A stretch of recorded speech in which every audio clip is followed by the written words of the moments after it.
Pozadije je bio Tošek. Pozadije je bio Tošek.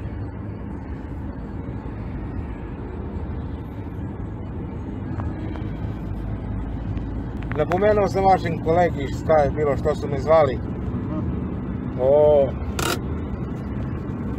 Čovjek mi kaže nešto, znaš šta se radi, vezano za vašeg direktora.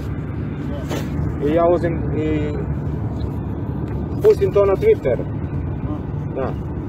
Kažem odakle pare za to i to.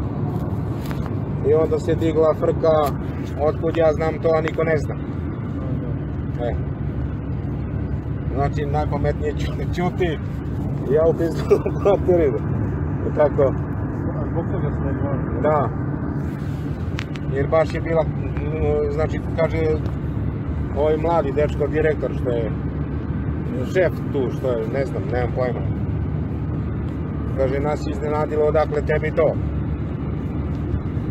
A onda bilo da slučajno nije da ja sad analiziram ljude odakle mi je to došlo, da slučajno ti ljudi nemaju nešto protiv i to. Znači ja koliko znam ti ljudi su znači u takvom poslu, znači ja sam vozač, ti si mašin bravar, ti praviš tu stvar, razumeš, ja se ne razumem. Ali to je meni došlo znači do uveta, sad neće taj mašin bravar da naudi vašem, razumete? Ali opet predostrožnost. Pa da. Znaš, mislim odakle je to došlo. Jebi ga.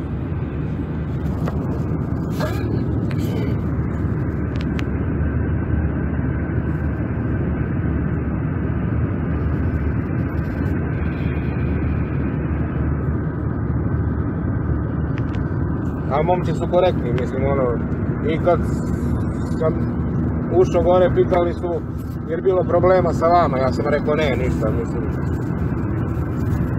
sasvim korektan odnos i to što se tiče.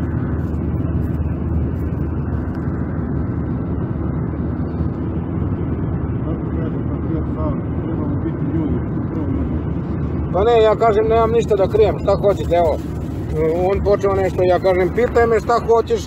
Znači, šta hoćeš, to ću da ti kažem, ako znam, reći ću ti, je tako? Znači, nemoj da pravimo nešto, znači, kaži mi šta te interesuje i doviđenja. Nisam ovdje džabe pozvan, znači, vjerovatno ima nešto što ste me pozvali.